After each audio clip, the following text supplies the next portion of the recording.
রাতের মেনু হচ্ছে আলু পটল কুমড়ো কেটে নিয়েছি একসাথে, সব ভাজা হবে। আর এখানে টমেটো আর কাঁচা লঙ্কা কেটে নিয়েছি, তেজপাতা আর হচ্ছে গোটা জিরে দিয়ে করব, দেখি কেমন লাগে। আর তরকারি আর রুটি হবে। কড়াই তেলটা গরম হয়ে গেছে বন্ধুরা, এবার জিরে দিয়ে দেবো। মা হালকা একটু গুঁড়িয়ে রেখেছিল, আর সঙ্গে তেজপাতা দিয়ে দেবো। এবার টমেটো আর লঙ্কাটা দিয়ে দিলাম। আপাতত এতটা নুন দিচ্ছে, এবার পরে লাগলে তখন দেবো। টমেটোগুলো হালকা ভাজা এসছে, এবার সব সবজিগুলো দিয়ে দেবো বন্ধুরা। সব সবজি দিয়ে দিলাম একসাথে, এবার নাড়বো। এর মধ্যে দুটো আলু দিয়েছি, দুটো পটল দিয়েছি, আর হচ্ছে একটা ছোট দেখে টমেটো, একটুখানি কুমড়ো দিয়েছি ব্যাস, আর একটা কাঁচা লঙ্কা।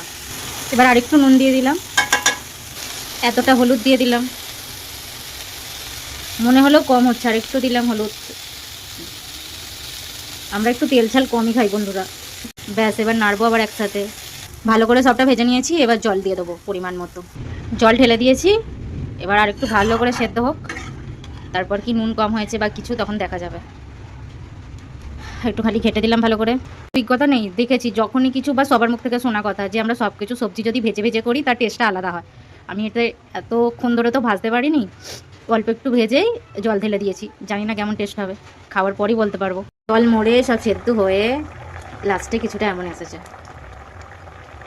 আপনারা কেমন করে রেসিপিটা করেন আমাকে কমেন্টে জানাতে ভুলবেন না বন্ধুরা। টাটা।